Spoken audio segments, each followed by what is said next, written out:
बहुत समय पहले हिमालय की बर्फीली चोटियों के बीच एक रहस्यमयी गुफा थी, जिसे ध्यान की गुफा कहा जाता था।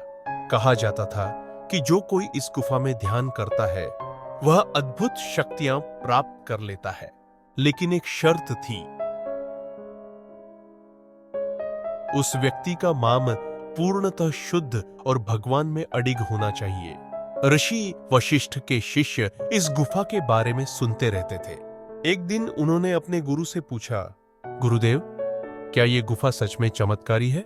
वशिष्ठ मुस्कुराए और बोले, यह गुफा केवल उनके लिए चमत्कारी है जो सच्चे मन से भगवान की भक्ति करते हैं। लेकिन केवल गुफा से चमत्कार की उम्मीद करना व्यर्थ है।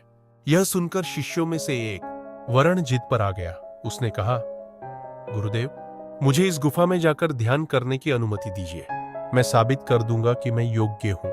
वशिष्ठ ने कुछ नहीं कहा और अनुमति दे दी। वरण गुफा में पहुंचा और ध्यान में बैठ गया।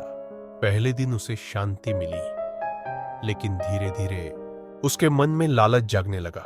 उसने सोचा, अगर मैं इस गुफा की शक्ति से संसार का सबसे शक्तिशाली इंसान बन जाऊं, तो लोग मुझे भगवान के समान पूजेंगे। जैसे ही उसके मन में यह विचार आया, गुफा में हलचल होने लगी। अचानक गुफा की दीवारों से आवाज आई। जो अपने मन पर काबू नहीं पा सकता, वह इस स्थान का उपयोग नहीं कर सकता।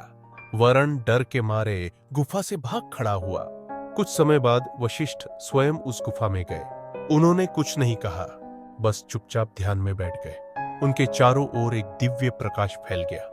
गुफा के भीतर से स्वर आया, हे वशिष्ठ, तुम्हारा मन भगवान में पूर्णतः स्थिर है। यह स्थान तुम्हारे जैसे भक्तों के लिए ही है। जब वशिष्ठ बाहर निकले तो शिष्य उनके चरणों में गिरकर बोले, गुरुदेव, इस गुफा का रहस्य क्या है? वशिष्ठ ने कहा, यह गुफा कोई चमत्कार नहीं करती। इसका रहस्य यह है कि यह तुम्हारे मन का प्रतिबिंब है। अगर मन पवित्र और शांत है तो यह गुफा दिव्यता देती है, लेकिन अगर मन अशांत और स्वार्थी है तो यही गुफा तुम्हें भय और विनाश देती है। कथा का संदेश, यह कहानी सिखाती है कि वास्तविक शक्ति हमारे मन की शुद्धता और भगवान में विश्वास पर निर्भर करती है। बाहरी चीजों से चमत्कार की उम्मीद करना व्यर्थ है। आत्मा और मन को पवित्र बनाना ही सच्चा ध्यान और सफलता है।